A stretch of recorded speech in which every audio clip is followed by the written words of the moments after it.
today's episode, we have the fantastic and most enthusiastic Emma Alexander, who's a mentor, producer, and owner of Wizen.com. We talk about the power of accountability, your personal and brand values, and the importance of having a niche. So start your computer, open that retouch, and let us entertain you. Morning. How are you doing, Tom? Good morning. I'm all right, my friend. How are you doing? I'm not too bad. As you can still not at home. How is your hotel room that you've not left in going on a week? It's turning into Groundhog Day. I'm building a routine. Okay. I'm also building a tower of food parcels and general waste that can't go outside yet. Nice. That'll great. be a really. I can just imagine your room being really fresh smelling, like a Nordic forest or something. I've literally piled it all down the other end, kind of. Away. It's actually been quite funny. I've been turning into some kind of OCD, like just organizing the space as best I can in some kind of crazy hostage situation, Stockholm syndrome kind of thing. I don't know. So it's going well then. It's something very dystopian about not being able to leave a room, and literally your only communication with the outside world is via a computer or a telephone or the voice on the end of a line. And occasionally I'm allowed to open the door and there'll be somebody stood in the corridor like 15 feet away in a mask. If I look at them, they'll scurry away. and I'm allowed to collect the package that they've left on the table outside. They're dropping something off for you. They haven't just come to look at you. It's like some weird hostage situation. Except there's no hostage taker. It's just me. You are just a hostage. Yeah. That's brutal. Very, very strange.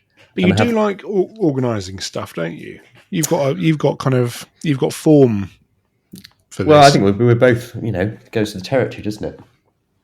Does it though? Every time I speak to people, they're like, "Your cases look beautiful." And maybe it doesn't go with the territory, actually. Yeah, maybe we are. And so freaks. I think we are. I mean, me and you, we do like organisation, really, don't we? And it's for me.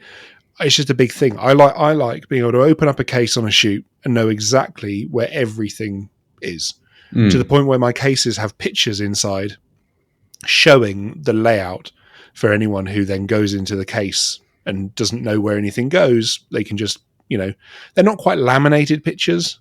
I haven't kind of got to that kind of level, but there are pictures of them. But you're considering it. I am considering it, yeah. Just trying not to, plastic from the environment just seems a bit silly to be laminating a picture of a it's not single use, though, is it? It's being used every time you open the case. That's true. As long as you don't change the layout too often. Which is kind of the problem. Yeah. I'm forever. I'm sure we all are. Like, I reckon that Velcro divider would be a little bit better, like half an inch backwards. Yeah. And then things are forever changing. The cases now, I think, as I've completed photography equipment, I think the cases now aren't going to change.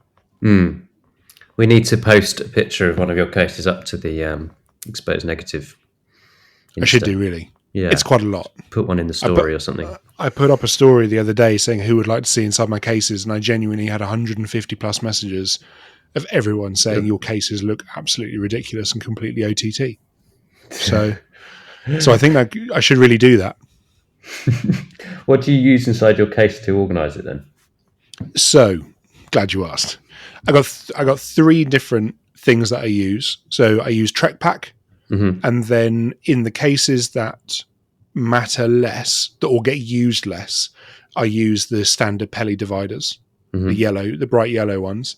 And then in my main camera bag, I use the Peak Design dividers because they're possibly, I think, one of the best outside of Trek Pack, which is a different system.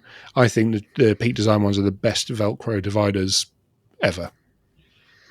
Yeah, I mean, they've got a few features, like the sticky elastic bit that you can slap on the side, which is quite useful, a little pouch for batteries and what have you, or for I tend to use business cards. Yeah, no. What do I use it for? I tend to use it for odds and sods and tools and bits that kind of have no, like cable release for the camera and stuff like that. Sometimes gets tucked in there, and then they have the one that kind of flaps over, so you can create two half depth pouches. Yeah, I that's a really neat design. My stuff's all full height, so I never actually need that. But it's a great idea if you're on a mirrorless system, like that uses small lenses, like the Fuji, for example, Yeah, which I'm sure you yeah. probably Trouble is Canon, the RF stuff is all massive. Yeah, Sort of defeats the point. I recently got a Timber Roadie case, which is I got for kind of rolling carry on. It's also got a backpack strap. Why are you rolling carry on about? Because cameras weigh a lot. Terrible dead bird joke for you there. But what's quite useful is if you're traveling to an airport with like on this particular job, I had a 1560 Peli case, and then I have a very large Osprey, like 80-litre bag as my main, like a duffel, like a big duffel. Yeah, it's my main luggage, because it means I can also fit potentially could fit a stand in there. I can fit a brolly in there. I can fit tripods, etc. in there because of the length of it. It's that big. I'm not sure if I've not tried to fit a full stand in there, but I definitely fitted brollies in there. And it's so then that means you've got two rolling bags, and sometimes obviously that's not a problem because you have a trolley, but you can't always rely on being somewhere where you can find a trolley. So then my camera bag needs to be able to go on my back. But as soon as I've checked those bags, I don't want to be spending the next hour walking around an airport with a heavy backpack on. So I like to have one that also rolls. So the Roadie rolls. But the reason I brought it up was it has a pouch system in it where you can remove the bottom. So the bottom section of the bag has a pouch that removes and could slot into a separate camera bag. So say you have it's designed to use with the bag that they have, which is packable. And then you can supposedly take that if you're going on a recce or something and use it in that packable bag. But I use it with my Billingham, so I can take it out and just insert it into my Billingham. Okay. Which is quite nice. It's like a nice little concept, a feature I've not seen so much before. But yeah, they seem like relatively good bags. I mean, I used to be I still am to some degree. Like I have a think tank bag that I've had for over 10 years. And they are, bulletproof. But it's difficult. Are they still bulletproof? I haven't had one I haven't had a think tank in years. Yeah, I don't know. I feel like the like any company, the staff changes and designs change, and maybe materials they use changes. I can't say whether or not they. All I do know is that some of the ranges that they used to make, which were fantastic, are no longer produced, which I think is a real shame. I actually bought one of their they used to do a multimedia kind of kit back when the future was audio slideshows, and everyone was getting into that. They designed a pack that you kind of, as they would say in America, a fanny pack. How mature of me? How mature? It's straps around your waist, and it has little things like a little hook that you can hang your headphones off your cans off, and a front section that you'd put your audio recorder in. But anyway, they were brilliant bags, really well made, and I think it was Snapper Stuff had them last year in the Black Friday sale, and they were reduced so much because they're no longer made. I guess old stock, but brand new. And I just, even though I've already got one that's very similar, I just bought it because I'm like, if these are no longer made, I'm just going to have this in reserve for when my other one eventually dies.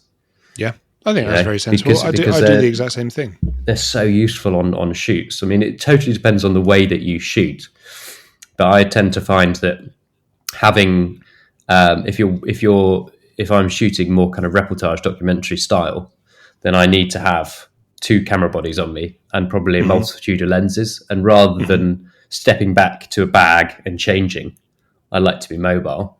So I like to have those lenses on me. And, the best way to do that is actually to share the weight off your shoulders and around your waist, rather than just having it on your waist or just having it on your shoulders.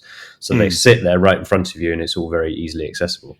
So yeah, they're great for that, but they can also then turn into a shoulder bag. It is an interesting point you make. Obviously, everyone needs different styles of cases, right? So for me, you and me shoot in a very different way. You know, you say you like to shoot a lot of reportage stuff. For me, my bag weighs, I don't know, it must be 15 to 20 kilos when it's fully laden. And so the only time it ever goes on my back is from the car, you know, from the office into the car, from the car into the location, and then it's put either on a trolley or on the floor somewhere, and then that's where it stays for the whole day. One body comes out that then lives on the cart. Well, so you're talking probably here about using your Peak Design as your camera bag. Yeah, that's right. We both have that bag, don't we? The travel. Yeah, and I absolutely. So I've owned bags by all sorts of different companies now, and this is the one. I've now had this years since it launched. I think I got it about 6 months after it kind of went on general sale, and I would say I'm staring at it now, and it looks, you know, you're talking about different materials and stuff. I've now had that years and years and years. All the buckles, for example, are scratched, and all the blacks come off them, which shows how much it's been used. But really, the rest of the bag is holding up in a way that camera bags have never held up for me before. Yeah, and it looks, the material is amazing. Like, it's very good. Reckon I could, if I was to sell it today, I could sell it saying it's 6 months old. Like it's years old, and it's been all over the world with me. We don't know, you're lying. Well, damn it. If you see Tom selling a bag on eBay and it says it's 6 months old, don't believe him. To be honest, though, I'm never going to sell this bag. That is my bag, right? Like, I love that bag, apart from one gripe I have with it. Which one's that? The travel bag. Well, which gripe is it, or which bag? My gripe with the travel bag really is that, and I know, like you say, for what you do, it doesn't matter so much because it's not on your back that much. But for what I do, I tend to find that if I'm wearing a photo backpack, I might be wearing it for a long time, especially if I'm shooting in London, because I might be on public transport or something like that. And if I'm wheeling a lighting bag and I have a stand bag, if I'm going between cabs and trains and tube and whatever, I need to be mobile. And that bag has kind of the straps on it are not very comfortable when it's fully loaded. And I know that's because they're designed so that they can be tucked away, which I think is a neat little feature, but not one that personally I use that often. I use it quite a lot. I don't. But what I do like the strap that they have in the middle on the back, I think is fantastic. That is a grab handle. A grab handle, but also you can pop it sideways onto a Pelly case, for example, and stick the Pelly handle. I think you have to kind of do it at an angle, but you can then slide that down so it stops the case from falling off the Pelly case. Yeah. I think I think one day we should design a bag. The X-negative camera bag. Yeah, I mean, it would be good. I'd be into it. Yeah, I always thought if I didn't take pictures, I'd probably want to do something like making and designing bags. I'd go with that. From my point of view, it would look very similar to the point where Peak Design might get in touch and be like, "Listen, Tom, your Reek Fazine 45-litre day bag, it looks very similar." But yeah, there are always things. I don't think in our world cameras are ever going to be perfect for everyone, and I don't think bags are ever going to be perfect for everyone. But it does. When you find the things that are really close to what you're after, it makes such a big difference. Yeah, like such a big difference. I mean, I the whole I can't even remember what I called it in the last season. The Great Reduction? No, the Great Simplification. The Great Simplification, right? So with the Great Simplification, it was a bit. I'm glad I did it, so none of the listeners did. So my idea was to put as much kit into as few cases as possible. Actually, I don't feel that that's the right way to do it now, because I ended up being the only person on set who I allowed to carry the stand bag, which weighed over 35 kilos, and then the main lighting roller, which was a Peli 1615, and that weighed almost 30 kilos as well. And I'm quite a big guy. For anyone who listens to the show but doesn't know what I look like, well, obviously you're very lucky. But also, I'm 6'6". I'm quite a big dude, and for me, my rule, and it has always been, if you ask any of the people who've ever assisted me, my rule has always been, I pack the bag, I lift it, right? I don't believe that I just, open the boot of the car up and be like, right, guys, just get whatever you can. If there's a heavy bag in there that I know is heavy, I have to lift it. The rule is that no one is allowed to carry it, and I've always done that, because it's polite, isn't it? You don't want to suddenly go. You've got a 5'8" or 6 foot assistant who's scrawny and really young. Bless them, I know you're all out there, but I don't want them damaging themselves or falling over backwards or dropping the case on them. So I Sorry. I'm watching you just dig a hole here. No, I mean, dig a hole. I mean, I'm just being polite. I mean, it's just nice. I'm not saying that I'm the only person in the world who can carry strong enough to lift my bags. all these assistants are falling over. Get out the Getting way, crushed by the weight of your cases. I mean, it has happened. But what I learned is that actually that's not a great way to be. So I've rebought and repacked and have reorganized all the kit. So instead of in one case, it's now spread over 1, 2, 3, 4, 5, 6 Peli cases that anyone can lift.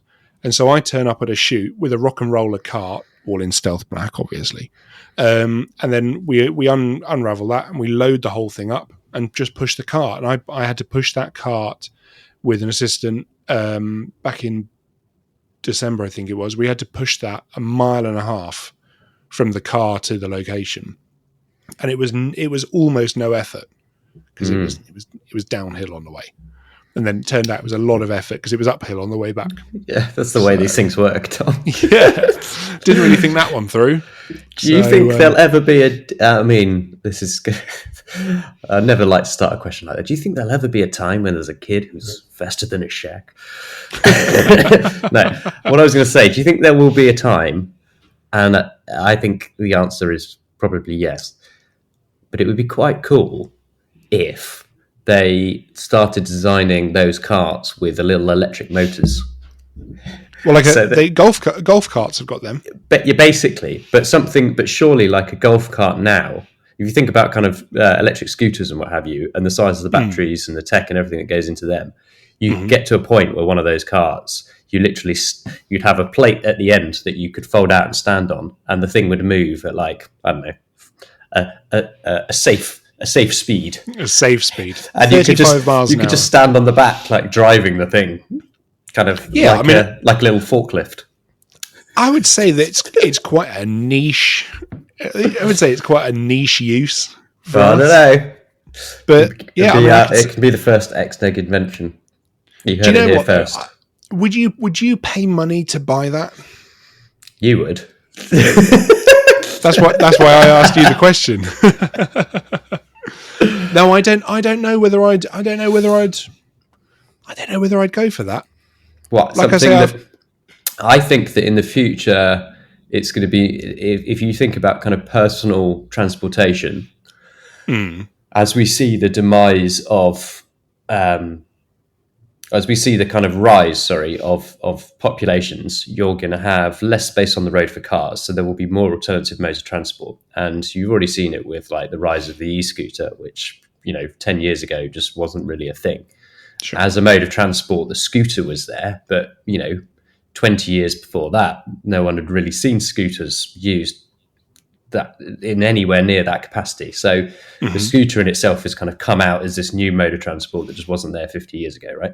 So if you're looking ahead, I kind of think that there's going to be new kind of small moves towards kind of personal modes of transport, which are designed for one person, but needs to carry luggage. I see where you're going with this. Sinclair C5. No, exactly. I'm thinking it would be. I wonder whether or not it's going to get to the point where there will be, I guess, a bit like cargo bikes. Cargo bikes become more popular now in cities because they can be powered with electric motors, and they go from something that's just quite niche, and you need to be pretty fit to kind of use, even though the gear ratios are good, to something where, because it's power assisted, anyone can use as long as you've got a place to store it. But for a company, for a small company, it makes sense to have a fleet of those electric bikes rather than having a van. So, will there be kind of more vehicle? I mean, we veered off photography, but basically what I'm saying is, will the Tom Barnes of the future, when your knees have gone, be turning up to a shoot with, your 6 penny cases loaded on the front of your little electric scooter? I mean, it's 6 pelly cases. That's not going to be a little electric scooter, is it? That's going to be a big scooter. Well, it's a little scooter, but it just happens to have a massive front end to it. I don't. Well, yeah. Imagine steering that thing's going to be fun. No, I don't know. To be honest, I guess the issue here is also the amount of kit we now have to bring out. For a job that I would typically shoot now, I'll have to bring in the lighting for moving image as well as stills. So that doubles my loadout. And I just don't think, I mean, unless you live in London and just hire kit all the time.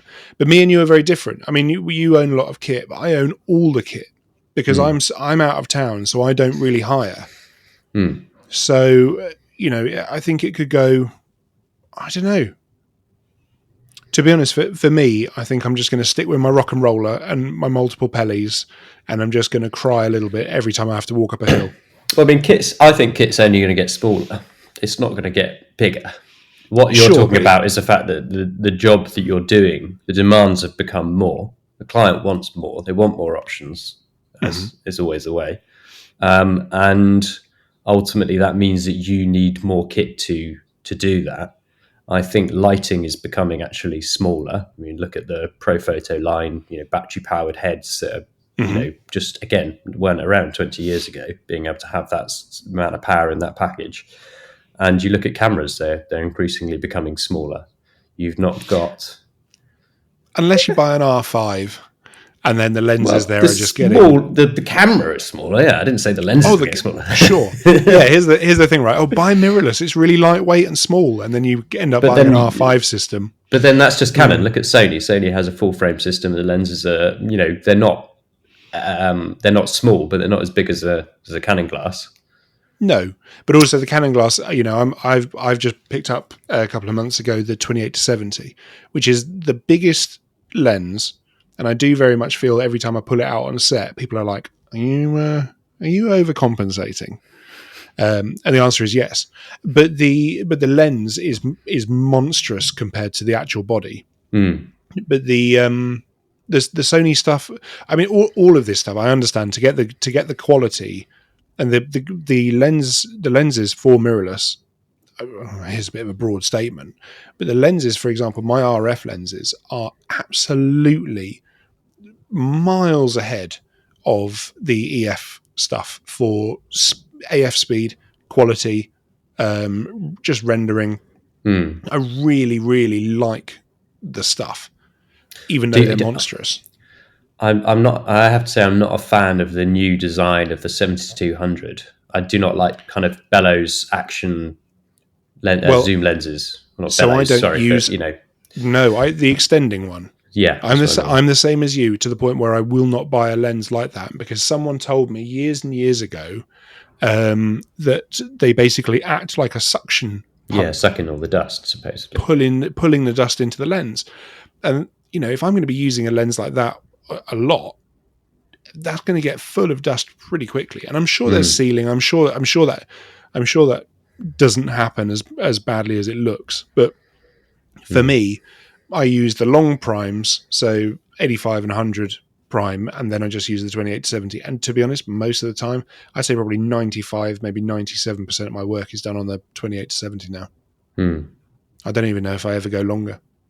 Yeah. Probably should. Well, no, I mean, it's horses for courses, and it depends what you shoot. But like a lot of press photographers are going to need 7200s. That's just kind of a huge part of their arsenal. I should probably explain, if you are shooting horses on courses, you will probably need something longer than 28 to 70. Yes. So yeah, no, it's I don't know. It's we should just call these intros bad future predictions for the industry, plus weird ideas for bag design. Weird. I don't think we came up with that many weird ideas. I mean, is there anything you would like to see in a bag that doesn't currently exist? Okay, so yeah, to get back to that. Oh yes, very quickly. Well, no, I was going to ask you about. See, I feel like there's a lack of decent options for making inserts, like customizing your own inserts for Pelicase lids. And I know that there was a system where you could add molly attachments before. And I think like a lot of, the photography industry is very niche and, sorry, for our American listeners, niche. Very good. And I find that it takes things like the military and like the military industry, for example, seems to kind of like have this bigger, quicker, what's the word I'm looking for? It's like refreshing of ideas and changes and customizable ability. So the Pelicase is interesting because it's not just something that gets used in the photography industry. It gets used in search and rescue. It gets used in the military. It gets used in, I don't know, probably medical and science and all sorts, because they're practical cases. And so I find it surprising that there aren't, given all of those industries using it, there aren't more kind of options out there on the market. And there are in the US, but there's less in the UK. Let me help you. Right. So in the UK, and I'm sure in the States, you guys can order these from B&H, and I think Adorama, and I think Jason's Cases actually is where you can get them from direct. So Jason's Cases do, and I think they're called Photo Essentials as well. They do the clear pouches that are on a bit of plastic that you just Velcro into the lid of the Peli, and you have one for the 1510, 1535, 1560. All the cases that we tend to use, they've got these really, really good lid dividers. Okay, and they're all clear. So they're clear plastic pouches with a Velcro lid, and then you just lift it up. Obviously, you see what you pop in it. Now they're kind of. I personally think they're excellent value because I think they're really, really good to see in. And if you're in the UK wondering where can I get these, Panastore, so the Panavision store in the UK sell them, and they quite often have them in stock. So it might be worth reaching out to them and seeing it. I have seen those before, but I feel like they are not the thing I'm personally looking for with that. Because for my Digi case, I ended up kind of coming up with my own solution of buying some heavy duty clear pouches that had Velcro backs, and then putting my own Velcro inside, get my own labels made up. But there is like a gap in the market for a system where you can customize that stuff properly. And those clear. I did that as well, and I was quite happy with it. The trouble was, it's very hard to get. I'm sure you probably did it a bit better than me. It's very hard to get the right depth of the pouch, because if they're too wide, they then hang down into the case, and then you then lose storage space. Which, incidentally, is why I bought one of the Molly grids that screw into the lid. And I was then strapping bits onto it, which then when I closed the lid was going too much into the base of the lid, because the Molly, it's not that recessed in the lid. It sticks down a bit. There is have you seen this company CRD bag? Crud bag. I mean, they're Swedish. They not the most kind of catchy name, but they look Well, I think absolutely it's solid. I think it's crud, right? I just think they just got rid of the U from crud because you just chuck all your crud in the bag, right? Well, I don't know, because crud to me makes it sound like they're crap. Like a Yeah. crud bag. Actually, It's like we're calling your company you a seen crap that crud bag. bag? Well, it's not that great. No, they look really good, and They I've seem to be actually been designed for filmmakers, don't they? Because they've got the yeah, space for very putting your kind of names, like Velcro name patches on, and bits that you can put like Dymo printed labels or gaffer tape labels in. mhm. They're very well thought out. They are very well thought out, but with that comes quite a heavy cost. Yeah, They are pretty expensive for, and here's the trouble. I always find in photography, and this is going to sound like a really just like a I don't mean to sound like, oh, woe is me, but it does feel like photographers, a lot of our stuff's there's a markup. expensive. Yeah, there's a massive There is a markup. markup. We're kind of like the wedding industry, right? You put a wedding in front of a cake, and then suddenly the wedding cake goes from being £10. I mean, obviously, I understand a wedding cake's a bit more involved than a £10 cake you get on a supermarket shelf. I'm not making that direct comparison, but if Well, you ring up and say, "I need a cake to feed 30 people," they'll give yeah. you a quote. If you ring up a day later and say, "I need a wedding cake to feed 30 people," it'll have 30% marked up. Well, it's a bit like stands, isn't it? Stand bags. They're like this. I Mm. mean, if you buy a stand bag, you're going to be spending probably 200 to 300 quid for a decent quality stand bag. If you were to go and buy a hard plastic golf bag, which effectively, is not as fit for purpose, you could probably get something for sub 100. Well, it's funny. Do you know what And you yet say it that? does the same job. It's all got all the golf cart stuff. I mean, I used to actually run an HPRC golf club case as one of my cases. I flew with it a Yeah, couple of but times years HPRC ago. is quite kind of high end. Well, they're the Italian Pelli, right? Yeah. I think they're Italian. I think they're Italian. And nice cases. I feel that Pelli have kind of got the market sewn up as far as really good cases. Well, there's one other brand in I think they're a Canadian brand. I was trying to find them, but I can't Is it remember because Nanook? yeah, something like that, isn't it? Nanik Pack or something. Yeah. Well, they do. I know they've got a. I know they've got a lid. Hello, Robin. I know there's a. They do a lid organizer type thing for some of their cases. I don't know if it'll fit a Pelli. Yeah. What are they called? I will say, They Greg, this intro is quickly becoming its own our episode longest of Bag one. Talk. I know. Shall we can talk bags for days. So let's should we jump into this week's episode? I think so. So on this week's episode, we've got the amazing Emma Alexander, who is a producer and a mentor to the stars. And by the stars, I mean me, and obviously hundreds of others. But I've spoken with Emma in the past. I found the session super useful. So hopefully this is going to be a fascinating chat. On today's episode, we have the amazing Emma Alexander, who is a commercial photography specialist, producer, mentor, wears every hat possible. Emma, how are you doing? I'm good, thank you. Thanks for having me on. No, welcome. Thanks. I also did like the most podcast intro for you ever. So apologies, it was maybe a little bit over the top, but you do wear a lot of hats. I do. So do you want to give us a bit of background about you and how you kind of have come to be where you are now? Absolutely. So, yes, my name is Emma Alexander. I'm the founder of a commercial production company, Mother Brand, and a career development platform for creatives called Wizen. And my background is really always been rooted in commercial photography. I've had a really lovely squiggly career from starting off as a photographer, and then I've been a retoucher. I've worked in syndication and licensing. I've headed up departments in studios. I think the majority of my which probably makes me sound really old, which is right. Most of my career has really been in advertising as an art buyer and a producer, and then most recently, obviously, running my own production company, which rather excitingly turns 5 this year. just realised last week. Congratulations. It's a big Thank birthday. you very much. It was like a massive milestone.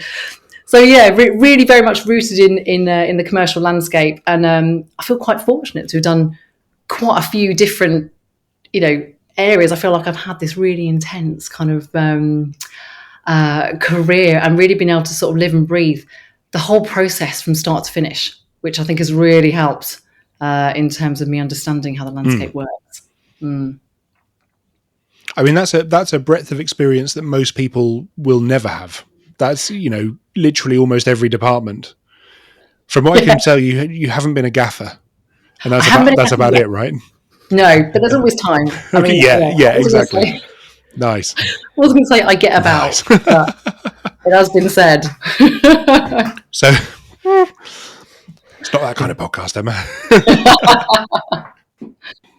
So that's how did you go from being when you started up your own company? Was that the first time you'd kind of worked for your, just fully for yourself as a kind of free? I guess you'd freelanced before, but you freelance for other companies, and then suddenly you'd transitioned from that to doing your own thing. 100%. I never wanted to run my own business. I never had the dream of I want to be my own boss. I never wanted the freedom. I never thought I ever wanted to do anything other than PAYE, 9 to 5, safe. I hated the idea of having to always look to your next job. It terrified me.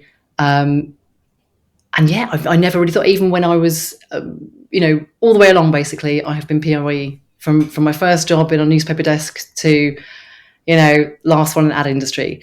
And I won't delve into the background too much, but essentially it's the classic story of, you go and have a baby, one company screws you over, so you leave and you go to another place. Then you have your second baby and they screw you over. You threaten to take them to court. We make a settlement, and then you sit at home and think, oh my God, what next? And I think there was a financial... Wow. Yeah, classic story. And actually, it's a story a lot of women face, unfortunately. Why are there no... I bet. In the ad industry now who are 50 plus? Where are the older, midlife men and women, but predominantly women, in the advertising industry? I mean, this is a whole other rant I'm not going to get into, but yeah, and it's so often and why there's so many freelancer women, because we think I think for us it was a lot of, there was a financial viability. When I looked at what was going to come in and what was going out to put 2 children through childcare, it didn't make sense to pay for someone else to raise my children and do 60 hours a week on bleeding out my eyes for somebody else. But there was also a part of, and my husband is brilliant at this. I simultaneously hate him and love him, but he was like, why wouldn't you do this now? You have this, redundancy money. Why wouldn't you give it a go? Why wouldn't you just see? And I thought, oh my God, I don't want to do this. It was so scary. But actually, there had to be another way. And I think that was one of the interesting things. And I think a lot of creators feel like this too. There had to be another way from doing 60 hours a week, getting paid for 40, all the overtime, all the I've got to just. You don't have to just do anything. Sure. So yeah, there was a real mindset shift. And there was a couple of really key points when I was going through those periods with those businesses where I really found a kind of fire that I never knew I had, and really argued my point. And I just thought, no, this is the time. Yeah. Let's give it a go and see what happens. And 5 years later, we are still operating and doing really well, actually. So I'm very proud, very pleased to have been pushed by my husband, literally pushed into making that decision. I think it can feel really scary. But also, look at it this way. It feels really scary. You're 5 years... Well, you're 5 years old now, right? But you've had 2 of those years, which have been some of the worst ever to be a freelancer. So to have made it out on the other side, we've said this at the end of the last season, for people who've managed to get through the past couple of years, it's such a massive achievement, regardless of, whether the business is stalled or growing. They've made it through. So that's a huge achievement for you guys. Yeah, and actually we've done better than ever, which is really kind of awkward, and I don't often say this. because I know a lot of people haven't. But at the end of the first year of the pandemic, end of lockdown one, we ended up doing almost double our average annual turnover in 3 months, which was just absolute madness. Like, to come out of Brilliant. what we, it's a roller coaster, right? Being freelance, being sort of director of a limited company, it is a roller coaster, especially in this industry. But yeah, it was like a peak and a trough to go from absolutely no work for the first half a year, and then to do literally almost double the previous year's typical turnovers in 3 months was with no childcare was amazing. And almost killed me. But was incredible. Was really incredible. And then this year I think we'll do about 500,000 turnover, which would be amazing. So yeah, it's a really nice place to be at the moment. Phil, can you explain a little bit to the listeners about what exactly the company does in terms of your kind of the hats that you wear and the services that you provide? Because some of our listeners are going to not necessarily have worked with production companies as much as others, depending on what kind of photography they do or where they are in their career. Yeah, so essentially, production. We support predominantly independent creatives, those who don't have agents. Typically, we do work with agents. We do work with people with agents, and we work with some ad agencies directly. But on the whole, we support independents to create creative briefs. So they will be commissioned for their creative work by a brand directly or an ad agency directly. And some jobs, you can do yourself. What logistics you need to put in place to bring your shoots to life.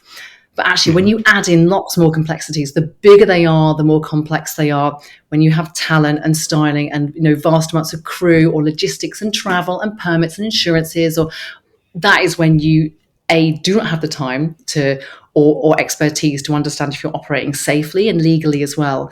And you just need a bit of a hand getting that together. Also, you shouldn't have to be doing those things yourself either.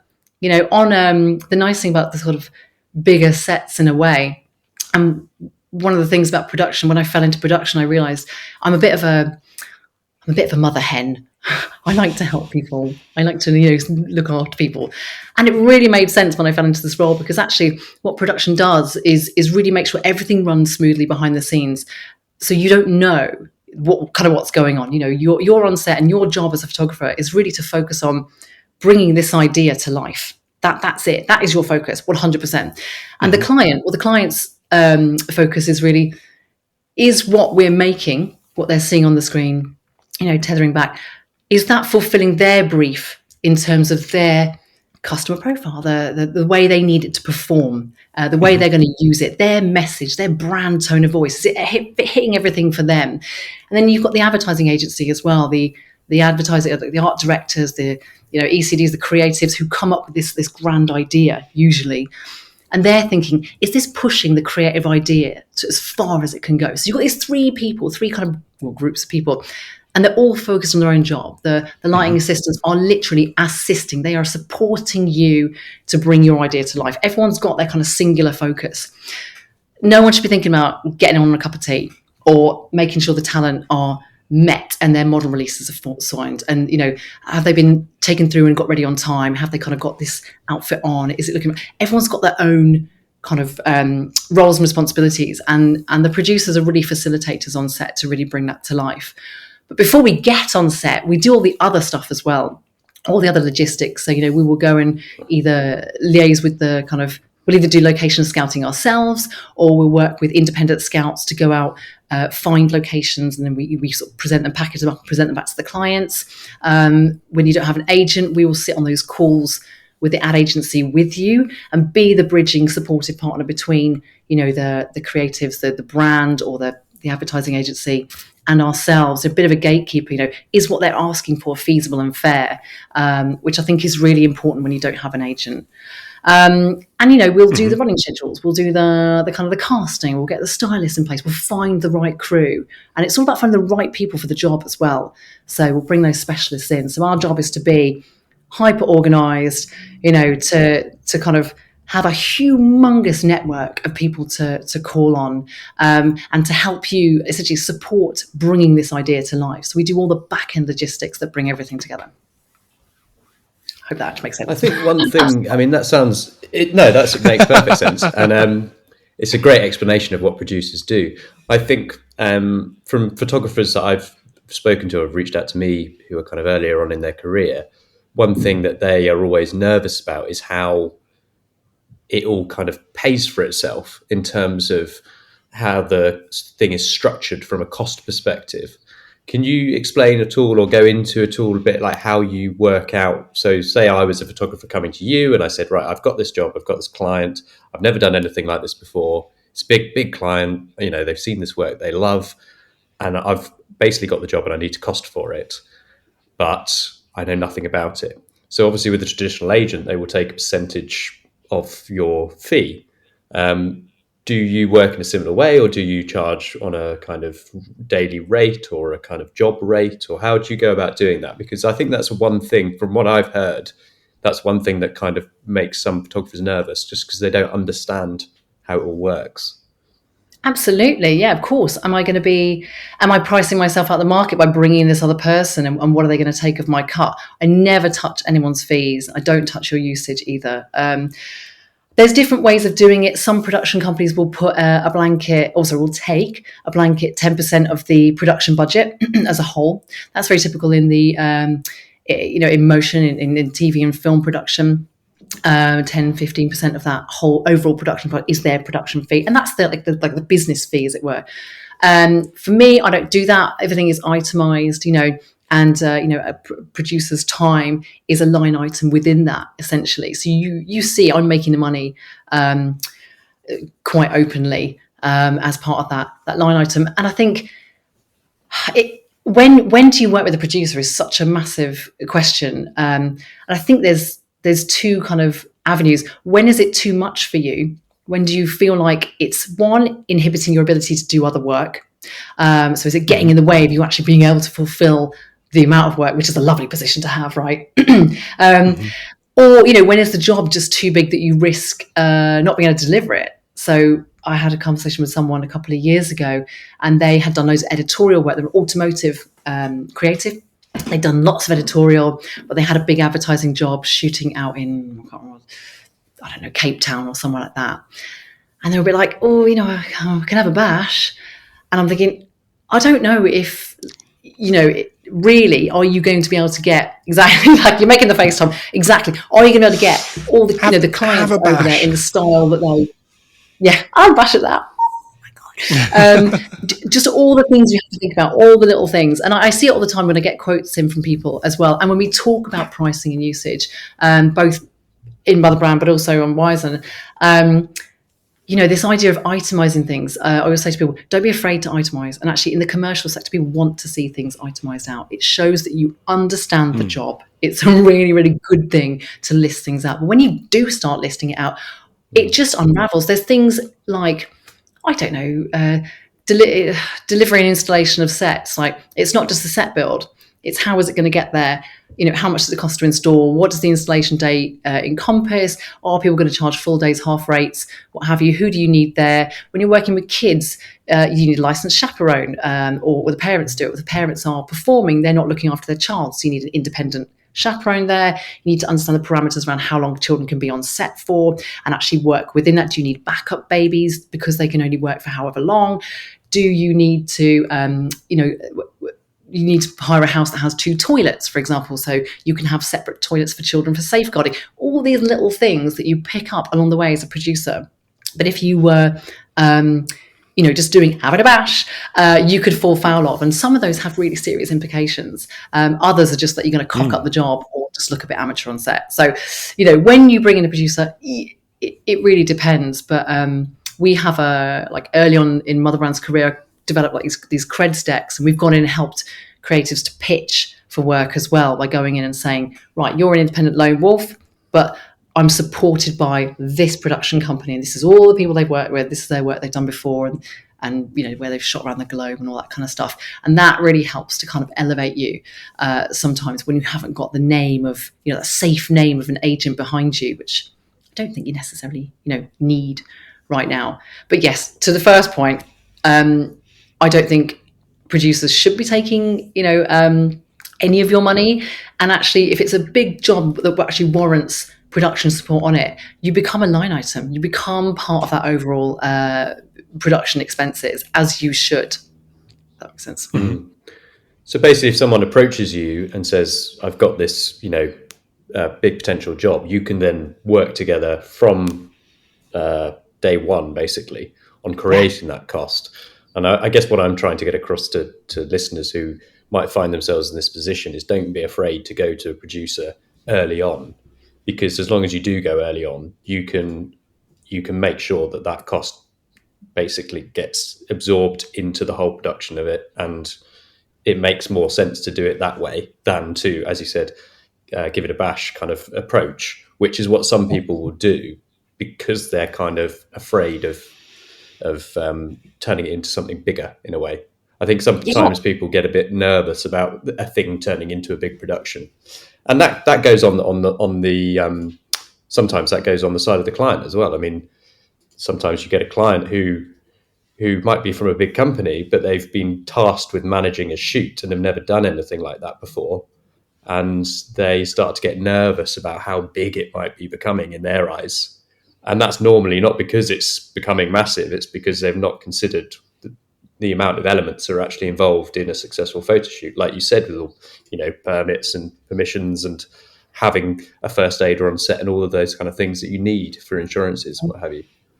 Absolutely. And having insurance. So, I pay a fortune a year for my insurance because it covers everybody to be employed under my banner, and quite a hefty PLI for location hire and stuff like that. So it's taking all those things off your hands. I just think for me, production is about it's about supporting. Like I say, I realised quite early on that I'm a bit of a facilitator. I kind of really enjoy that part of bringing something to life, standing back and think, I made that happen, but it's not my idea. It's not me executing it. It's not me modelling in it or anything. I'm not actually part of that, any of that sort of front-facing, forward-facing thing. But for me, it's really satisfying knowing that it was my connections and I built that team and I actually brought this whole thing to life. And I think I would say, if you are going to bring someone in, do it as early as possible, and certainly before you commit to figures as well, because it can be really hard to go in and say, oh, I'll do that for $2,000 a day. Yeah, brilliant. And then you go in and say, well, where's the usage? And then suddenly, oh yeah, well, actually my day rate's $2,000 plus $1,000, and actually I need travel expenses, or actually we need to feed everybody, and well, it's going to be $2,000 for the hire. And suddenly you've got a $20,000 bill, and they're like, well, I thought your day rate was $2,000. It's like, well, it is, but there's everything else that goes on top of it. Yeah, and this is always a classic issue, is that you get quite often, you'll just get asked, oh, can you just give us a ballpark for your day rate? And you're like, well, I mean, personally, I never give a day rate on a phone, because it totally depends on what the job is, and I quite often have to try and explain that to clients. I mean, it's different for me now because I'm represented and have an agent, but prior to that, you try and explain to someone, okay, well, I just need a bit more information, and normally that's fine. But it's amazing still how you'll occasionally get, in even big agencies that will get in touch to say, yeah, but just a ballpark, because they need to have some kind of rough idea. And it is incredibly difficult to do that, because you can paint yourself into a corner, as you said, and suddenly the job changes and the specs change and it becomes a bigger deal, or it becomes a different beast altogether. And you're stuck because you've given this figure that they've now got in their head that's no longer relevant. Yeah, and I think it's important to remember, you don't have to price yourself the same way every time. Not every client, not every job is the same. And actually, your day rate, or the way you approach it can change, and it depends on, I think generally there's 3 ways of pricing something. There's your day rate plus expenses. There's a project fee, and there's retainers, which feel a bit old school, but are, definitely still alive and kicking, especially in the world of where regular content is being created. So social media content. I know a couple of photographers that do, regular 1, 2, 3 kind of images a month for particular brands for a set fee. And that's, it's great. It's great. They know they're getting it every month, and that's fantastic. And the project fee as well, I think that's really important, though. And it's not just for small things, right? The project fee doesn't have to be can you just do it all for, $3,000 or whatever. It works up as well. So one of the jobs I dealt with in advertising, I forget, it's not 350 grand or something like that. And we were quibbling over how many days the photographer had to be on set for. And I was like, I think it's a 4-day, 5-day shoot with a couple of days, and in the end, the agent said, look, it doesn't matter at the end of the day whether he does 1 or 2 recce's or scopes. We were flying him in. It's like he's flying in from LA to Canada. He's going to be there for a week. And he's working this job. So for $80,000, he's going to deliver your job. Whether now, and we agreed on a night. That was nothing to do with usage. It was nothing to do with output, but it was to do with all the hours and days on set. If you do a half day on this day, but do a bit of overtime, I don't care about that. I'm going to deliver this job for a ton of money. And you're like, oh yeah, great. And I've done this as well when I've worked with ad agencies. We've been quibbling about, your day rate's this, but we normally pay this. And I'm just like, you know what, for a flat rate of lots of money, I will deliver your job for you. Ring fenced so they don't take the piss. But yeah, I think you can remember that actually you can negotiate those big jobs as well, rather than having to feel like project fees are just little kind of smaller amounts. I think the key thing to take away is always to ring fence your time and terms and conditions. So, how many hours a day are you on set? I know I've just said that didn't matter with the project fees. I'm completely contradicting myself. But I think whenever you do quote a day rate or you quote anything, always be clear about what that covers. Is that plus VAT? If it is, tell them, is that your time for 2 days prep and 2 days prep at 8 hours a day and then a shoot day of 10 hours? That's fine. But to be super clear about what people are buying, I think that's really important. Communication, basically, and clarity all the way along. Absolutely. Is there any, this is a slight divergence, but me and Tom always love to geek out on software. I was just thinking, let's do this. Elements that you use to keep on top of things. Are you a spreadsheet fiend? Quickly, Greg, I want to see. So I had a session with Emma. How long ago did we have that? 6 months ago? Ooh. And I ran you through a whole load of software. I want to see how much of what I talked to you about has landed. Okay. The floor is open. The expression on your face says it's still done on the back of a napkin. Wow. The one thing I did look into and buy was Keyboard Maestro. Thank you very much. This is such a great tip. If you are constantly writing the same thing, and for me, sending out my invoice details to members of the crew, please invoice me with these details, blah, blah, blah, my name, my company address, and all that kind of stuff. That is so tedious. So yeah, that's something you start writing a little start of the phrase, it just appears. Amazing. And again, the kind of blanket response to, which sounds really awful to say blanket response, but thank you so much for sharing your work. I will keep it on file, kind of thing, which sounds really awful, but I get so many, and I do look at them and I do file them away, but it's really hard to respond to the number of emails I get a day. So those quick responses, which are nice and pleasant and genuine, are really easy to spell. So yeah, Keyboard Maestro for automated body text things. That's wicked. That was such a good tip. Thank you. It was a good tip, right? Did you level up though? Have you found out how to put the cursor back to where you need it? So when you do the text expansion, you can then tell the cursor to go back to the space after dear and before the comma, and then you write your name. If anyone has ever emailed me, there's always something else. I mean, I am utterly extra. But if say for example, I get a lot of people reaching out saying, can they come and assist me? And I have my guys that I really like working with, and they know how I work. They also know how quickly I pay. So, we have a good thing going on.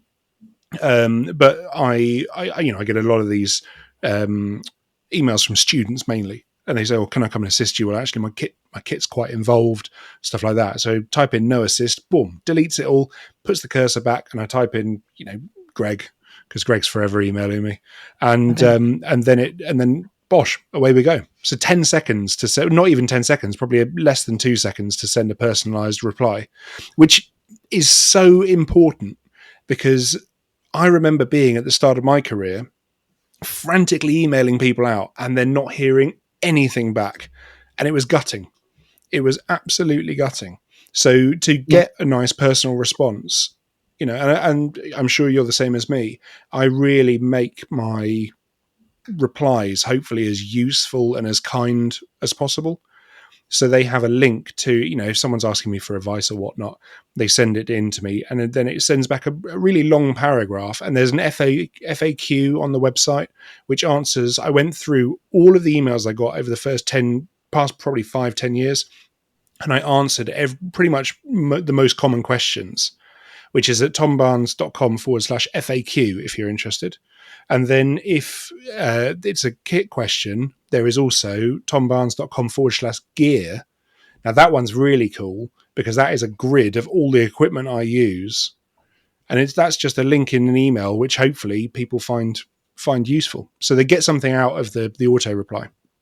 So as well as Keyboard Maestro, are there any other kind of software things? I mean, you know, obviously we love the tech on this show. Are there any kind of softwares or anything? Softwares?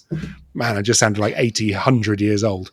But yeah, is there any software or any apps that you kind of find super useful in planning or organization or doing quotes or, you know, any part of the work?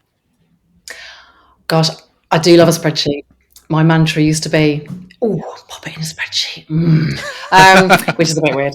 And I have looked at various different kind of, you know, things to jump away from that. And I must admit, I am old school. You've got to remember, I'm in my 40s now, so it's all about the Excel. It's all about Google Docs for me. Google Docs. But when Google Docs, retro, I just find I need to make the jump to Xero fully, but I haven't done that yet. I still have everything kind of laid out. But that will be my next move. But actually, in terms of Wizen, it was quite interesting. So the career development platform, my husband's just left his job of 10 years to come and join me. And I was very much like, right, you know, I am the boss. I just need to let you know that this is my baby and I am the boss. And, you know, I hope we can work together. And literally within 2 days, he was like, right, so I've set us up in Jira and Confluence. So we're going to run everything in Jira. We're going to have this. And we've integrated HubSpot. And I was like, brilliant, thanks a lot. So we actually use, this is probably a bit too sort of out there potentially for some people, but Confluence is like a wiki essentially. So we're building the business properly from the beginning using a wiki, Wikipedia. So, you know, everything is kind of sectioned up on the homepage. So we have started with our mission, vision, values, you know, marketing plans, sort of financial models. Everything has its own section and everything's being input into the one thing. And that is actually quite interesting. Once you get your head around it, it becomes a great place for note taking because, you know, oh my goodness, I love a notepad. He won't have a notepad in the room when he's there. His like, notepads are where ideas go to die, he says, which we do loggerheads on this a bit. It's very he's very out there. It's quite an extreme view. Quite extreme view. But there is a fair point to that it's not searchable, right? So, you know, and I do try to do bullet journaling with a number in the corner and make my index. I do it for 3 pages and then I have 297 pages of just notes. So I do get that actually. Now I do try and put everything into Confluence and I work out of that a lot, which is brilliant. So, you know, and you can sort of write a note and then link it back. So it's free, you know, it might be a bit too heavy for some people who love the process and the order. Tom, I'm looking at you. It's really interesting. Well, I do sort of have to ask, obviously I got Greg onto this, and now me and Greg absolutely swear by it. Actually, after our friend Art Stryber came on the show, and we talked about databases, and we then had a private chat a couple of weeks later with Art, and we just talked for hours about databases. It was actually, I was in heaven. I think Greg was as well. But I do have to ask why you've used Confluence and not Notion. I don't know. That is my husband's question. That's a Paul question. I defer I'll email all Paul. that stuff to him. Yes. I was going to say that. Get him on. Right, go on, open the door. Come on, Paul. In you come. He will talk about what are you playing at? hours. And then Jira is essentially a bit like a Monday doc. It's a planning tool.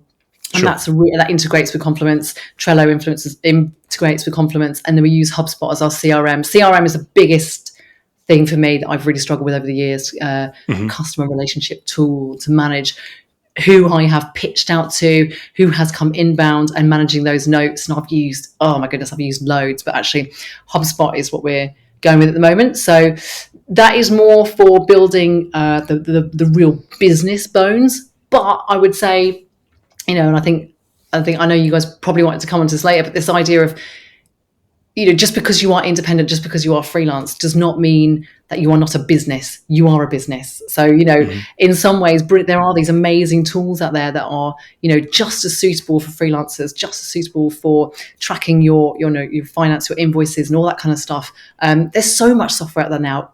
Use it. Go and get free trials. There's so many that have entry points for one user that are free. There's so much tech out there to support your business. So yeah, definitely go and try and play with different things and see how it can support you, because the days of using Excel, like me, you don't need to be doing it anymore. They are gone. They are so gone. I just need to really take that final old lady leap and move away from my beloved spreadsheets. So Emma, I know obviously, I know we've come from talking about software, but there was something you said right back at the beginning. Obviously, when you had the redundancy, and then you had that not safety net, but kind of like a safety net, if you will, of the money, you were then able to kind of confidently make the jump from being a PAYE to being freelancer. A lot of people, I get a lot of messages saying, when did you make the jump? Now, I also had a bit of a safety net I did the jump when I was at university when I was 19. So I worked 3 days in a normal job, and that's been it. My entire work career has been self-employed as a freelancer. Have you got any tips, or because you've probably helped people make the jump as well, have you got any tips if there are people who are kind of, really want to go and make photography a goer and they really want to make the jump? Have you got any tips to kind of help them do it? Because it is daunting. It's hugely daunting. My number one tip actually would be know your numbers. And that really is understand exactly what you need to bring in a month to survive, literally to be able to eat. And that, and we did this when I was on maternity leave, before I actually decided to launch the production company. We moved house, and we had to detail, can we afford to actually move house? Can we afford to do this? Don't know if we can. And it was an amazing exercise, and we update this spreadsheet, and we keep it current, and it's been sort of basis for so many decision making, we've done since. So yeah, understand, literally go through your bank statements for the last 3-6 months, whatever, and detail out everything that you spend, and then work out what is the absolute vital things that you need to be able to live. That is, rent or mortgage or, food, bills, whatever it is, and make one spreadsheet with that in. So you know what your absolute baseline is that you need to make in a month. Then make another tab, and then add in things like, the fun budget. You want to have a little bit of fun. Maybe you want to go on holiday. The things that you kind of want to have a bit more of. And then your pension. That's really boring, but a pension and savings. So maybe I end up with 3. One which is like, I know, sorry to talk about pensions, but no, there's it's 3 tabs. There's one which is not, living off Tesco value beans for the rest of your life and dying of scurvy. There's another one which is like actually thinking about living a reasonable lifestyle. And there is one that is preparing for your future, which is turning a profit. What profit do you want to bring in? What do you actually want to be turning? Not what do you have to take from this business? What do you want this business to make for you? What is your goal? And then what do you want to be saving a month for your future? What do you want to be putting away into your pension for your future? And then including those things, that's actually kind of your personal expenditure. But you also have business expenses as well. It doesn't have to be an office or a co-working space, but you will have to spend money on your business at some point. You will have to insure your kit. You should have PLI for yourself. You will have to probably buy some kit. That kit will get, wear and tear. How much are you going to put away each month to replace your computer when it just inexplicably explodes on your lap, which it has done, and suddenly you have to drop another $2,500 on the computer. So all these things will happen. What if you want to go and buy them? So there's like an equipment kit. There's all these different ongoing things that you'll need to factor in. Are you part of memberships? Do you need to pay for the AOP membership a year, or whatever it is? Travel. So start building out these lists to get a real understanding of what your monthly expenditures are. And this will not only make you realize, is this feasible for me, but it also helps to set your brand and your tone of voice. Because if you are, I guess, if you need to bring in a lot of money, are you going to be quite a premium service? Are you sort of one job a month, one job a quarter, that sets me up forever? You're shooting planes and you're going to charge hundreds of thousands of pounds. Is that what you're going to do? Or are you, low cost, high volume, real churn and burn, but I can get through this. I can do like 10 jobs in a week. Boom, boom, boom, boom, boom. So start thinking about that. That will really affect how you actually start to talk about yourself, how you pitch yourself, your kind of brand presence and your tone of voice. Also think about how realistic it is that you're going to be shooting. So is it going to be once a month? Is it once a week? Twice a month? What do you want and what's realistic? And then that will give you an indication of how hard you have to go with your marketing or pitching, or where is this work going to come from? So it's very boring to say sit down and do the numbers, but you have to do the numbers first. You've got to have an understanding of what it is before you throw the towel in. And then if you want to, have a backup of savings, what 3 months savings looks like. Whatever you feel like you have to be comfortable, what your runway is, you can start to work towards that. And then when you've got that figure, that's it. That's go time, right? That's press the button. I think there's also a feeling, when you start to have more work than you can handle, is also a really good chance. But it is kind of chicken and egg. Does the work come when you are available and immersing yourself in that industry, or does it come, when you are? Can you prepare it? Can you bank it up and then leave, or does it work the other way around? So you'll get a feel for that. It depends on what you're doing. But I think for me, on a very practical level, it's doing your homework with your numbers. On an emotional level, it's quite different. I think for me, on an emotional level, it's all about your network as well. So while you're getting your savings and investing in your kit and kind of researching all the things that you need in terms of insurance and all that kind of stuff, you've got to think about your network too. Where is your kind of your tribe, so to speak? We're quite social beings. We more than ever, we need this kind of tribe to help ourselves thrive. So I think it's really, and that became really key, I think, during the pandemic, actually, how isolating it can feel to be working on your own. And I think can't underestimate sort of actually how isolating sometimes being freelance can be. You go on set and it's really kind of, executionally, it's quite collaborative. There's lots of people there. If you're on bigger kind of advertising sets, commercial jobs, you've got your stylists running around, you've got runners and stuff. But then you go home or to your studio or to a co-working space or wherever you're working at, and quite often we sit and work on our own. And I think that's really profound, actually. I started researching, kind of looking into this idea of isolation, this idea that creators face isolation. Actually, before the pandemic landed, I was working with quite a few creatives in a mentor capacity. And I sort of started to notice these patterns that people were feeling really lost and a bit sort of losing their way, losing the love of their craft quite a lot. And I ended up writing a workshop for the photography and video show, which was all about building creative resilience and overcoming isolation when you work on your own predominantly. And then obviously that was cancelled due to the pandemic. So I toured it around. And I think at the end of lockdown, I think over 1,000 people had shared that with 1,000 people by the end of 2022, which was amazing. 2020, sorry. 2022 now. End of 2020. I was going to say, you're doing very well. Amazing. I'm doing really well. Smashing through it, mate.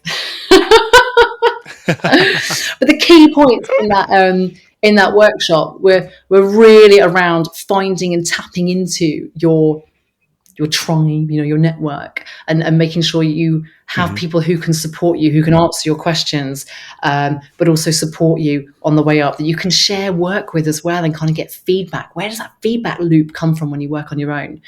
And also to hold ourselves accountable, which was another really key point. a way of keeping the kind of fire and the excitement, the drive and the love, the sheer love of our kind of craft alive, I think comes from this idea, this sort of feedback loop. Otherwise you're sat in a hole making work, but with no point of reference. So I think your network, one, do your numbers, but your network is absolutely paramount as well, building that up. I think a big part of the network thing is going to be trust as well, because you're going to be having some very frank and open conversations with people in that network. If you're going to be talking about the creative aspects of the job, but also maybe your mental health, your goals, your targets. And I know I have people that I speak to about things like this all the time. Greg's one of them, and poor him. But there's a group, I would say probably of 5 people that I trust not to share anything, and that we can have really open conversations. And I think they trust me as well. And it's a really nice open dialogue where we can talk about actually anything that's bothering us with work or finances or anything like that. So I think that's a really good thing to be doing. Yeah, and it helps as well if it's somebody who's in the industry, because they understand it, they get it. It's, if you've never freelanced, if you've never been self-employed, it can sometimes seem to an outsider like, what are you worrying about? What are you moaning about? Like, you get to, take an afternoon off whenever you want. You don't have a boss that you don't get on with and all this kind of stuff. But actually, if you've never done it, there's the mental side of freelancing, I think, is something that has previously perhaps been underappreciated, and pandemic, as you saw by doing your workshop, really kind of actually brought that into the fore. The idea of working from home for a start, I mix working from home and working from a studio, but actually during the pandemic I predominantly worked from home because we decided as a collective not to go into the studio for health reasons. And for me, that was shifting back 8 years, because I'd worked from a studio for so long.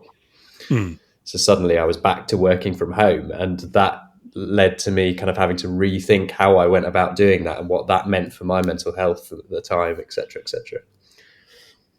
Yeah, definitely. Actually, it reminds me, there's one of the things that I do talk about. I ran a workshop last week for Amazon for their female founders bootcamp. One of the things we talked about was the power of accountability, this idea of kind of declaring your intentions openly, but also inviting other people to be part of your success, which is what it's doing. And there's a couple of ways you can do it. You have a partner, accountability partner. You can have, you can have a mentor, accountability groups. But actually, there's if you want to sort of 10x this thinking, Google methodology of 10x. How do you increase your output, not by 10%, not by 10%, but by 10 times? There's this idea of building a personal board of advisors, which sounds really grand and kind of unnecessary, but it's actually a really powerful concept, or it's an interesting exercise to go through. Essentially, it's mapping out all the people who have influence and support in your life. And that is everyone from, my mum, who will always love whatever I do, even though she has no idea what it is or what impact it has or anything. She's always like, oh, that's nice, dear. Because that's her job, right? That's her job to say, that's nice, dear. Fantastic. And provide biscuits. Sure. That is your role. Thank you, Mum. Thank you for always doing your job and making me feel good. But actually, does my mum understand the landscape? No, she hasn't worked in this industry. She doesn't come from this background. So it's really understanding who is in your sphere of influence as well. So, you've also got old colleagues, former colleagues, acquaintances, people in your network who will give you very career-focused advice, but will maybe give you also very personal advice as well. People who are looking out for your psychosocial, we call it, but, looking out for your well-being and your happiness. And then other people who are really driven towards you achieving those career goals. And then you've got, what do you call it? Kind of, the words are kind of gone. The famous people, like influencers or kind of people who influence mentors? You. No, model. What's the word? Like celebrities who you might look up to. Oh my God, my brain's gone blank. And then you've got kind of superstars. Yeah, superstars who you might never ever meet. but who really influence you all the same. And I think it's about understanding where they sit on this axis, and also what part they play in terms of your growth. And the reason that's important is because, our friends and family, they love us, right? They love us unconditionally, hopefully, and they are our cheerleaders, whatever. However, that actually can be really, I guess, almost prevent our growth, our risk taking sometimes, our pivoting. If we want to move away from something, sometimes they limit our growth because they're really worried about it. God, do you think you should do that? Are you sure? Oh, maybe you should say. So actually, but a mentor or a coach or somebody in the industry that you're working with, a trusted kind of one-to-one advisor might say, do you know what, that's a really good move. I feel like you should do that. So it's understanding, building this board of advisors, which is 4, 5, 6, whoever it is, who you have on your sphere, on your kind of your radar. And what are they serving? What problems do you take to each of those people? And what kind of niche are they providing? What niche advice are they providing? I think that's really important to understand. So yeah, building a board of advisors feels like a really grand thing, but actually it's just acknowledging who influences you and who guides you and where you take certain problems to inform your decision making. Because no one can fix you, right? None of these people will make these decisions for you, but it's about getting a really balanced input of advice to help you make the best decisions. And I think you've got to think about diversity in here as well. And by that, I mean people who are less experienced than you, as well as people who are more senior than you, because I think that's really interesting as well. People who are in the industry, people who are not in the industry. It's a really good sounding board for decision making, especially when you start growing your business and you are thinking about taking big leaps. So yeah, personal board of advisors sounds really wanky, but actually can be really, really crucial, even if it's just an exercise for yourself to understand who is missing on your sort of sphere of influence. Absolutely. Really good shout. Really good shout. With the idea of having this kind of personal board of advisors, I guess that brings us on to kind of the idea of peaks and troughs in one's career, and how to kind of tackle that. When we're all going through those creative lows. I've for me, I guess part of my board of advisors are the other photographers I share a studio with, without realizing it. They are people that I speak to, and we quite often are talking about these kind of these peaks and troughs that we all go through, and we have to remind ourselves that actually it's entirely normal to kind of have these quiet periods, or periods where you just fall out of love with what you do and you're not that inspired, and have strategies of how you fix that. But what would you, if you got anything yourself that you'd like to bring to that? Cool, yeah, it is really tough. It's really, really tough. It is a roller coaster. I think that's the one thing the pandemic has definitely shown us. It is a mass, and that things can disappear in an instant, which was really shocking. I think going back to basics is really important. So having a really strong idea of what you stand for is really important. So, like, what are your values? What drives you? We tend to think about when you start a business as being, you set your mission, vision, and values. But I think this exercise again of doing what is your mission, what is your vision, what are your values, as an independent, as much as as a big business, is actually really, really important.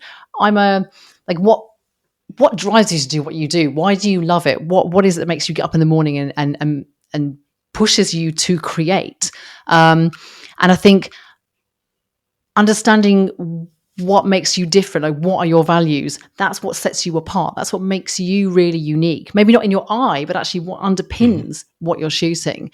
I'm a really firm believer in having a niche. I think, as an art buyer and a producer, someone who's commissioned a lot of work, I know that what kind of sets photographers apart is actually their niche. If you can park the kind of sorry, you don't want to be a jack of all trades. Essentially having a niche, I think, is really important, because as the client wants to have the best of the best always. And whether it's a wedding photographer or whether you are, Coca-Cola or whatever, you want to buy into the best of the best. You don't want someone who can have a bash and do it all. You really want to put your money and get the best out.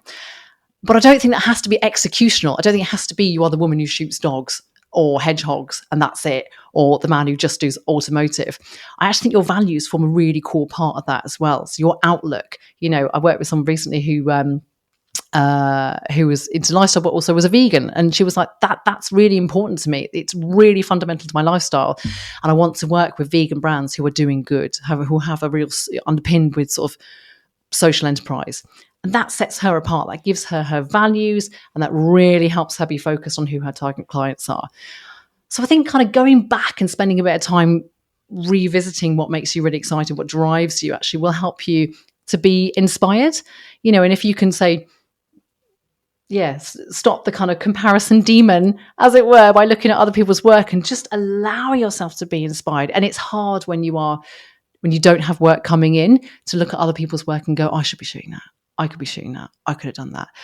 But if you can park that for a minute and actually literally just go and absorb other people's work and just see what ideas are out there, I think that's really powerful as well. And never stop shooting. Personal work is so important. As an art buyer, I want to see personal work in your portfolio. I want to see that you are passionate enough about your craft, that you love this medium enough to actually go out and be shooting your own work. And it shows me what your eye is, not what you do with with somebody else's brief and somebody else's idea. What's your idea? What do you love? So I think, if you do have those periods, those trough periods where there's no work, do you have projects on the back burner you can pull out and get excited about? That's going to help you keep the love alive, but it's also going to make you interesting. It's going to when you have go-sees or someone asks you what you're doing, you're like, well, do you know what? I've just been working on this thing. And it's a story. Invariably, when people would come to the ad agency, we would spend more time talking about their personal work than we would, the commissioned work they did for, McDonald's or whatever. It was their personal work that was super exciting. I think that's really important. There's a little exercise I wrote up a couple of years ago. If you go to Motherbrand Instagram, Motherbrand, about halfway down the page, there's a little pink box. It says, lead with the work you want to attract. And it's like a couple of steps for kind of going back to your website with the idea of who your target clients are, and then thinking, am I really leading with the work that I want to be making? So I think that's a really good time when you have downtime to go and look at what do I want to be making? Not what are my clients right now, but what are my target clients? What work do I really want to be making? And then go and make that work. It's really simple. Go and make that work. I know it's really difficult if you want to shoot planes and you want to shoot yachts and stuff like that, but there is always a way of doing this first step. In the startup industry, you talk about the MVP. If you guys know, this minimum viable product. So it's part of lean methodology. Like, what is the minimum viable product? What is the minimum thing I need to do to test my idea? Which is really important when you've got, potentially millions of backing behind you in this big idea you have to get over the line. But I think it applies directly to the creative industry as well. What is the minimum viable thing you need to do to go and test that idea? And I don't mean being work shy like me at school. Like, what is the minimum I need to do to get by? It's like, what is the minimum thing I can do to actually literally test this fantastic creative idea that lives in my head or my notebook? We said notebooks are where ideas go to die. So what do I need to do to get it out of that notebook? And is it just an iPhone? Like, I think sometimes we want to have the perfect setup for everything. We want to have the perfect, kit, and the perfect space, and the perfect, studio, and all that kind of stuff. But to test an idea, you don't need that. You need the basic of kit and light, depending what it is. So what is your MVP? What do you need to really, really get that idea going? And I think if you're in those trough periods, go back to your sketchbook, go back to wherever you keep these ideas, and just think about the work you want to be making. And then, do you know what? Go and make it. Go and make it. Lead with the work you want to attract, and never stop shooting. That's my idea. Well, I think that's a great place to try and bring this episode to a close. Obviously, we always have our two final questions that we'd love to ask our guests. One of which is our Desert Island photo book, and the other is our Desert Island camera. So have you had time to think about that? Yes. It's a really hard question. My Desert Island photo book, I think, would have to be Eyewitness by the late Tom Stoddard. which Fantastic is book. not a particularly cheery book, but it's one that I was really fortunate to be able to work on when I got my first sort of proper job in London. I was working in an agency, and he was repped by IPG, and they were just done his exhibition, just put his book together, and I got to work on the tail end of that. That was just mind blowing. Having come out of university, done a year in the on a newspaper picture desk, and then boom, being immersed in this incredibly powerful concept. Real gentleman as He was gentleman as well, wasn't he? amazing man. He had incredible stories. Yeah, and he just would welcome anybody, and he was I absolutely loved him. He was amazing man, amazing to work with. So I think even though it's not a particularly cheery book, it's really important. I remember thinking, I'm so lucky to be straight out of uni and working with this kind of work. It absolutely blew my mind, saying this is so important, this work exists. So that would be one book, definitely, I think. It's a big one, thick one, so keep me going for a while. And what about your camera?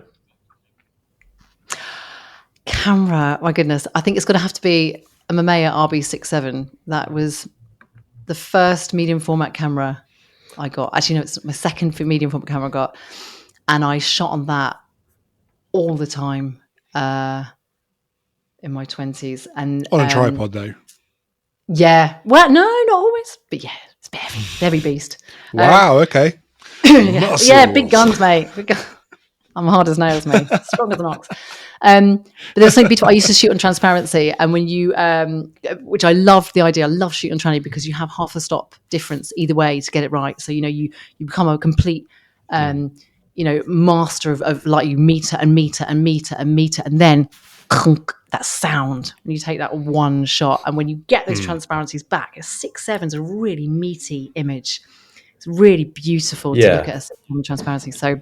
And the Polaroid. It's the ultimate level of the considered photo, because you have to make all those decisions. And as you said, there's something about that when you finally take the photo, and is that meaty mechanical clunk, and you know that you've put a lot of work into that single frame versus the silent that we have these days. It's like the gravel comes down on an auction, and we're done. Yeah. Beautiful. I have one actually. I've left mine in Australia, and I'm going back. We're flying out this weekend, so I'm going to go and pick it up and bring it back. And I cannot wait. It's been over there for years, so it will live again. Very nice. Hopefully. Very nice. Well, thank you so much for today. I think you've covered so many amazing spots. If people want to find out more, is there anywhere that we can send them? Absolutely. You can find me on Instagram at motherbran and at wisern.me, and that's the same online, motherbran.com and wisern.me for the career development platform. Fantastic. Now, Wisern is WISERN, right? Wisern, yeah. Perfect. Well, listen, thank you so much for coming on. That's been, there we go on the T-shirt. Very smart. No, it's been an absolute pleasure, and that is a fantastic episode. So thank you so much for coming on. Oh, thank you very much for having me. It's been a real blast. Thanks, guys. Hey, guys, and thank you so much for listening to the latest episode. If you'd like to stay in touch, there are a number of options for you to reach out. We can be emailed at info@exposenegative.com, and you can find us on the website at exposenegative.com or on Instagram at xnegative. We're pretty good at responding to DMs on there, and we're also on Twitter at exposenegative. You can find us personally on our own private accounts on Instagram.